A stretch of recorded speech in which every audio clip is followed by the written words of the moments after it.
Good afternoon, everyone. I think people are slowly starting to join in or come into the room. This is the PPMA Awards Showcase webinar. This morning or this afternoon, we're looking at the best creative concept recruitment campaign. This was with Penna and Met Police, and we are joined this morning by Anne and Sam, who are able to sort of go through their campaign and give you a little more information. What we'll probably do is we'll let them run through the presentation they've got prepared. And then if you guys want to sort of type questions in the chat box, we'll pick them up. And then at the end, we'll do a round of questions and sort of close everything off. So if everyone's okay with that, I'll hand you over to Anne and she'll be able to start everything going. So Anne, over to you. Thank you, James. Hi, everyone. My name's Anne Sullivan. I am lead client partner at Penna, and I am responsible for client relationship management, and in particular the client is the Met Police that we're talking about today, who we have had a long-term relationship with since about 2012. Sam, do you just want to introduce yourself? Yeah, hi everyone, I'm Sam. I'm the creative copywriter on this campaign, so I worked with a creative director and the art director on creating the campaign and taking all of the lovely insights and the strategy, everything, and bringing it to life. And I'll take you all through that in a little bit, but lovely to be here. Thanks very much for coming. Thank you. So I'm going to attempt to screen share, which is always a little nervous, isn't it? Let's see if that works. Can everybody see that? Yep. Yep. Okay. Yeah, so yeah, in essence, the Met came to us 3 years ago with an uplift recruitment programme. So the Mayor of London had decided that there was funding and a need for more PCSOs on every London borough, and I will come across and talk a bit more about what PCSO is in a minute. And actually, so significant was the increase in numbers that actually over the course of the next 3 years, of which we are in year 3 now, we needed to find more PCSOs in those 3 years than the Met had found in the previous 10 years. So that gives you kind of some sense of the scale of the task. Also, in order to generate the numbers that they were requiring, that MOPAC, the Mayor and Policing Officer for Crime, had said, we would need to generate more than 500 applications a month just to kind of meet those targets. So huge challenge. So it's been a long time since the Met had been out to market for PCSOs, and they had done just some sort of house style advertising quite some time ago. So the first thing we needed to do was actually decide kind of start from scratch really, because it'd been such a while since they'd been out in the market, nobody really knew the level of awareness or education about PCSOs. So we kind of started already with a number of challenges, I think, that we knew we would need to overcome. Obviously, we'd already been working with the Met for a number of years, so we understood some of the background to the Met and some of the challenges they face out in the marketplace, particularly among some of the underrepresented groups, which were key for this audience. So the Mayor of London talked about having the strongest ever neighbourhood policing, which kind of really sort of, I suppose, set the tone of where we were trying to strive for these people that we were going to bring in. I think 3 main challenges, I guess. Met reputation being the biggest one, not surprisingly. We'd worked with the Met for long enough to know that actually sometimes you take 1 step forward and then the next news headline appears and you take 2 steps back. And so actually we were very clear with the Met, and the Met were very clear with us, that this was not a Met reputation campaign. This was not about trying to change perceptions of people's view of the Metropolitan Police, but actually was very much around just a PCSO targeted campaign. The awareness and perception of the role, again, they hadn't been out in the market for a long time. There was, and has always been, a number of kind of, I think, difficulties in understanding what's the difference between a PCSO, a special, and a police officer. So even at a fairly basic level, we were kind of testing how well did the market know this role, what did they think about it. And then there was a thing about actually what were the risks of a PCSO role, how did we make sure that we differentiated that from PC role. And how did we make sure that those potential audiences understood the role and kind of had enough information and knowledge to be able to select themselves in for the recruitment. So PCSO role is so you've got a PC who has all the powers of arrest and is a paid role. You have a special, who is a uniformed role, has all the powers of arrest but is a volunteer role, not paid. And then the community support officer role is a paid role. It technically is a police staff and not a uniform role, even though they wear a uniform, but they have no powers of arrest. So when they were first introduced some years ago, they were kind of coined a phrase of like plastic police officers and things like that. But essentially their role is really a community police officer, a presence to tackle antisocial behaviour, to gather intel, to build those community relationships, to help community policing at a really ground level, to get to know the people in their community, to be able to build a level of trust, build a level of conversation so that they could, where necessary, as I say, kind of tackle antisocial behaviour, get some intel for crime, and really be that kind of Bobby on the beat kind of police officer that actual police officers kind of typically aren't these days, you know, in terms of how far they're stretched. So there's a whole piece around actually just kind of resetting the bar around what is a PCSO, what do they do, why would someone want to do the job? So we started with a big piece of research and insight. We did a number of focus groups within the Met, which consisted of serving PCSOs. We took a real cross-section from the organisation, so in terms of age, gender, ethnicity and length of service, so some new starters and some long servers, and essentially asked them all the usual questions around why did they join, why do they stay, why do they kind of get up every day and go to work, what do they like about it. But we also wanted to know what was the good, the bad and the ugly. So actually what were the things that typically were perhaps not so great about the role, what were the challenges they might want to overcome, what did they think the perceptions might be about the role. So we did a lot of that work and we got some really great insight from them on that. We also did a supervisor senior group. So from a management perspective, what did that look like in terms of strategy for PCSOs? Where were they going? What was the plan for them? What did training look like? That kind of thing.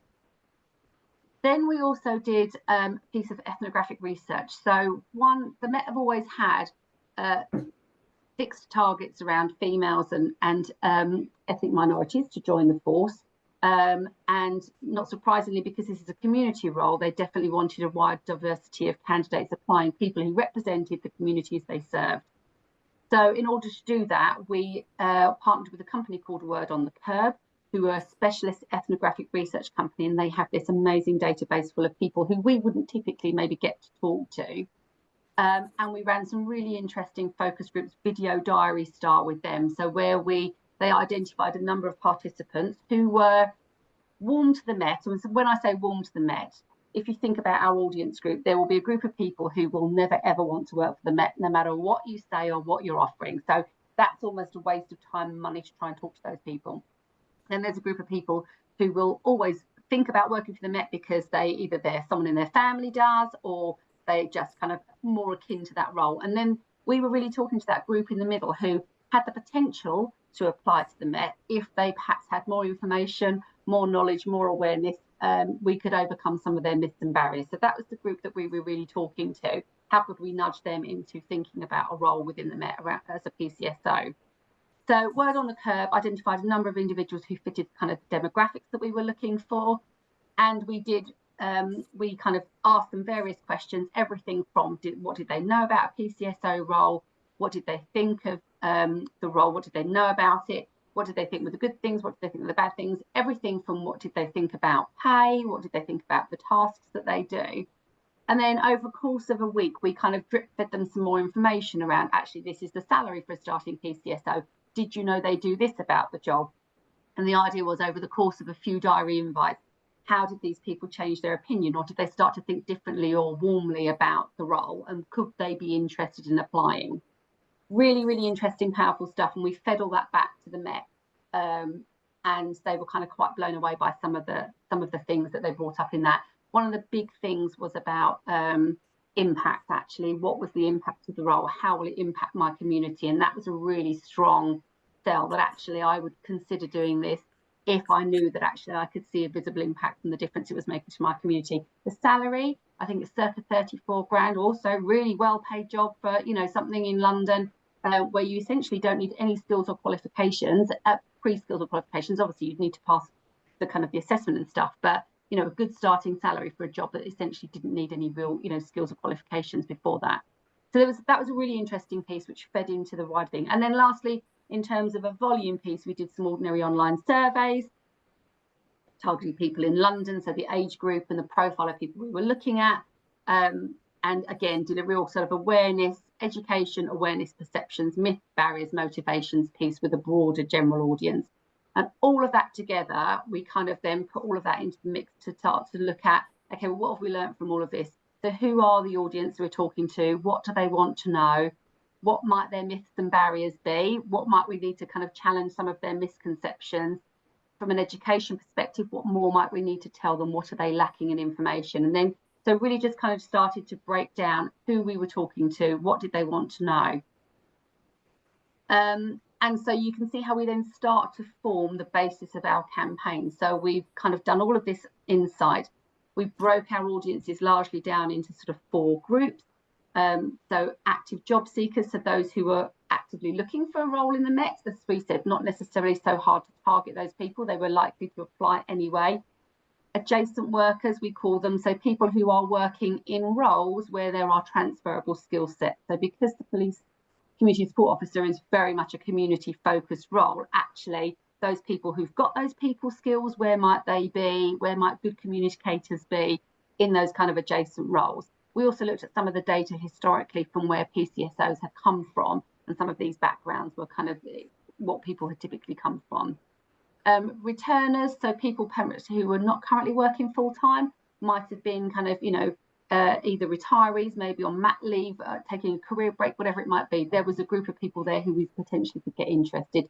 And then obviously our underrepresented groups as a separate audience that might need perhaps more narrative around the Met, more education, more awareness, and might have a different set of barriers to applying for the Met. So took all of that and we gave it over to our lovely creative team, of which Sam was part of that, to say, okay, here's everything we need to say. How do we say it? What is our campaign going to look like? Over to you, Sam. Excellent. Yeah, so we this was a lovely brief to get, I think, even though, as Anne mentioned, we had that sort of elephant in the room of, I'm not sure if you remember, but there was front page news about the report into, I think it's Baroness Casey, a report into the Met being, I think, racist, sexist, and homophobic were the 3 words, the key kind of 3 key findings. And oh my God, this is trying to sell this. Launched it, the Casey report came out the week our campaign launched, so beautiful timing. Exactly. But that aside, when we were talking about the role, we went through all the research and everything, that the role was essentially all about having conversations. And we spoke to lots of different PCSOs, and they're all like genuinely lovely people, just like, those kind of people that just salt of the earth, that just want to help out their community. They're just going above and beyond and doing all sorts. And they just all love, they're all people persons. They all love having conversations. And it was like, okay, as you can imagine, every conversation starts with hello. So it's sort of hello to is this lovely, inviting, warm way of sort of showing that you come in peace. It's like the most important word in any language. It's settling. It's like an open invitation. It's sort of that friendly gesture. It felt like it encapsulated everything that spoke to the role about in just a couple of words, and it was so lovely to sort of to fall onto that and then be like, okay, that's perfect, because we can use that. It's so flexible. We can do all sorts with that. And all of our copy lines, as you can sort of see on the screen, it's just asking if everything's okay, making neighborhoods safer, building a sense of confidence. It works in all sorts of different ways. And that became the basis, became the fulcrum of the entire campaign. And it was a lovely way of being able to use that same sort of creative construct to work across all sorts of things, even things as sort of functional as a starting salary. It's really, really lovely in how we did that. And what I was most pleased about was when we went, as Anne mentioned about Word on the Curb, when we went back to speak to them, we showed them a few different routes, and they absolutely went, yes, this is the one that resonates with us. And it was so nice to sort of feel like, okay, we think this is what's right. And then when you actually speak to the people who are the most important kind of stakeholders within the whole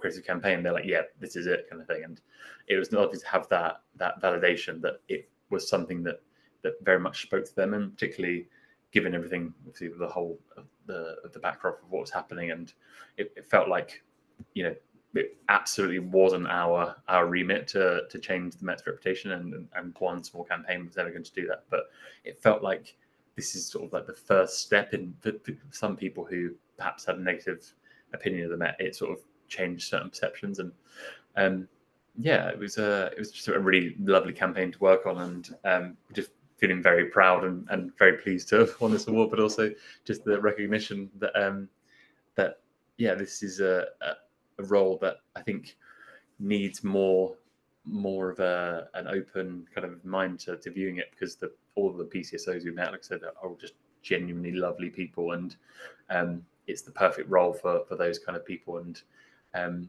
we're very proud of the results that we've managed to achieve, because we've done some amazing things. But yeah. Yeah, and Sam's right. Everyone you speak to absolutely loves the job, and they have got some amazing stories, which we then obviously we went out. So this is the kind of stills of the Creative campaign, but we did video, we made a brand film, we've got some individual films of all of the PCSOs that you see here. And these stories were typically taken from the examples of the things that they would tackle each day. So whether it might be, you know, someone taken ill in the street, antisocial behaviour, they have incidents of what they call cuckooing, where someone vulnerable might have their flat or their home overtaken by people like drug dens and things like that, helping people without substance misuse, or obviously still doing kind of some school stuff, or but they all had really amazing stories, and some of them had actually, through their intervention and the intervention of working with partners, had changed people's lives. There'd been a guy that'd been homeless for years that they'd managed to get into kind of accommodation and things like this. So some really, really great, powerful stories where you can see the impact of the work that they do. Sam, is there anything else you want to cover? No, that's everything. And I was just going to say, I think in year one, we ran largely an education piece, I suppose, if we want to describe it as that, which was about, let's just make sure everyone understands what a PCSO is, as opposed to a special or a PC. And we certainly wanted to separate it from a PC, because actually, certainly a lot of the press, the negative press, is very much centered around the PC role. So actually, and the PCSO role has never really kind of come under that much scrutiny. So we wanted to kind of play on that. So the first year was really an education piece, where we talked a lot about what is the role, what do they do, what kind of scenarios might they get involved in, what might your typical day look like, even though there wasn't really such a thing. In the second year, we ran a piece of work where we went back out to those research groups again. So we went back to Word on the Curb, we went back out with our national kind of survey, and we asked the same questions, having spent a year running this campaign out across these channels. Had we nudged the dial on that? And I can't remember the stats on the top of my head, but we had absolutely nudged the dial in terms of, were people more aware now of a PCSO, who they were and what they did, than they were a year ago? And the answer was yes. And the channel strategy that supported that was, as I said, a mixture of job boards, social media, very heavily social media led, as you might expect. Google, we did radio, we did the Metro a few times, because obviously, again, wanting to kind of capture some of those people who might be commuting and looking to do something different.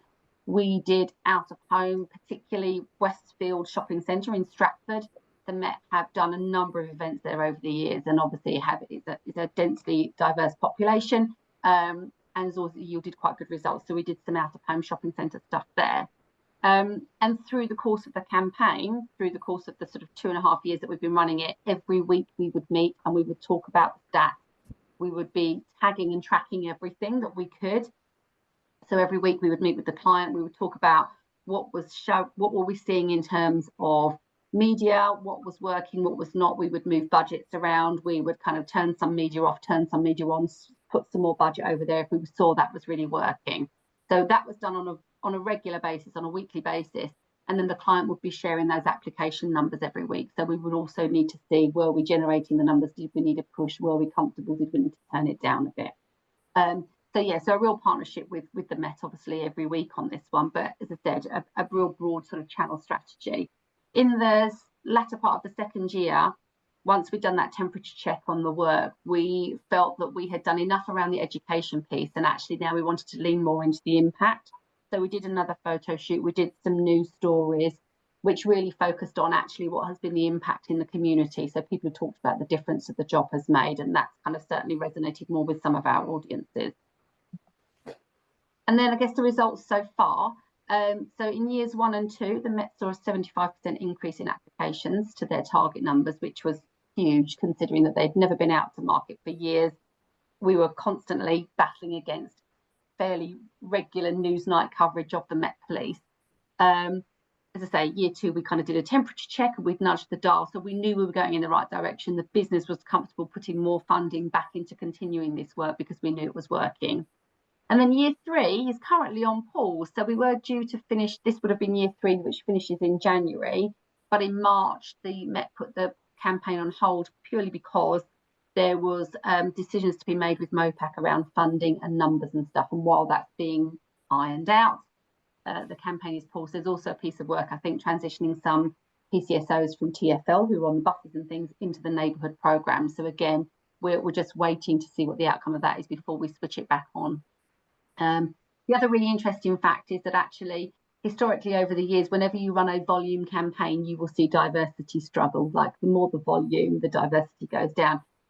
In the PCSO campaign, the diversity held against the volume pretty much all the way through, which is really unheard of. But I think it's testament to the fact that the amount of research we did and insight we did into what our audiences need to know. And obviously some of our channel strategy kind of was very much targeted to that. And it's currently and has outperformed the most recent PC campaign for diversity, which is, as I say, a really big thing for the Met. So that's kind of, I guess, what we did. Hope that makes sense. Don't know if anyone does have any questions. That was brilliant, Anne. Sam, thank you very much. Guys, if you want to type your questions in the chat box, we'll get to them in turn. I guess the only one from me is, what recommendations would you make to other people, who are faced with campaigns like this? What were the best learnings from the process for you guys? Well, I think, certainly think I think that insight and strategy piece is essential. I think if you are going out to market with a big volume campaign and you don't know the answers to those questions, which are, who are we talking to? Where might we find them? And what do they need to know? Then that research and strategy piece is crucial, because actually that told us what it was like to be a PCSO, what the challenges they faced, what the job was like. It enabled us to then also talk to some of our potential target audience and understand what didn't they know, what do they need to know, and what were their misconceptions, myths, barriers that we might need to overcome. Everything in the campaign was built on the back of that. So the research and insight underpinned everything. So we didn't just go, here's a really nice idea, let's just put that out in the market. Everything was based around what that intel had told us. So that would be my main thing, I would say. And that doesn't necessarily have to apply to a big volume campaign. I think any campaign you've got, if you've got to go out and you're not quite sure who your audience are, what they're thinking, what do they need to know, then that research and insight and strategy is key, would be my main takeaway. I would echo that. I say, even though the award was for best creative concept recruitment campaign, there was so much work done behind the scenes before we even began ideating or even thinking about creative concepts. And I think, in my experience, the best work is always when it's got a really solid foundation of insight and strategy, and the ideas almost sort of make themselves. They almost sort of come because you've got that really solid foundation to build on. And this work definitely wouldn't be as strong as it was without all of that. 100% not. No, and I think when you're trying to, and don't forget, within the world of the Met, there were a number of layers within the business that had to sign this off, right up to kind of borough commander level, senior commanders, I think deputy commissioner, who had to approve the work. And actually, creative work is very subjective. Some people like red, some people like blue. So actually so sometimes you're never going to get consensus on what creative looks like. But if it looks like this, because this is the research, this is what the insight told us, therefore this is what it looks like, it's much easier for the organisation themselves to present this internally and get that buy-in, because it's on solid foundation, it's on research. So we haven't just decided this is a nice thing to do. So I think it works on a number of levels. Yeah, I think also because especially when with audiences we're talking to underrepresented groups, it's so important to remember that me as a straight white male, in my mid-30s, I'm never going to be able to put myself in the shoes of somebody else who might be speaking to us. That's why that research and the insight is so important, because you can go, this is what people think. This is an objective view of this. You know, creative is subjective, but we've got some objective views, and people who have completely different life experiences to us and to a lot of people we're talking to within the process. It's sort of like, it makes it so much. You've got like a really strong argument if somebody pushes back to sort of think, this is what the target audience is saying, and we're very much making sure that everything goes through them to make sure that all the messages are right, and they're not, our kind of personal biases are as minimal as possible. Brilliant. Thank you very much, guys. Well, it seems like your presentation's been fantastically sort of clear and concise, and no one's sort of got any questions. Oh, we'll give it a couple of seconds for any more to come in, but just a reminder to everyone that, you know, the recordings and the slides are going to be shared directly with all PPMA members next week, and then the recording's going to be available on the PPMA YouTube channel this afternoon. So I think we have no questions. So yeah, a big thank you, Anne and Sam. Really thank you for your presentation. I think that's, you know, it's a great result working with the Met Police, and sort of that all sort of research is really interesting. And look, thank you to everyone for joining us, and I'm sure we'll see you all again soon on a similar event. And I think, you know, what happens now is we basically cut this off, so don't be too surprised if it ends really suddenly and everyone leaves at once. You've not been thrown out. That's just how we end this all off. But everything will be available online, and as I say, you'll get copies of it soon. So thank you, guys. Thanks for your time. Thanks, everyone.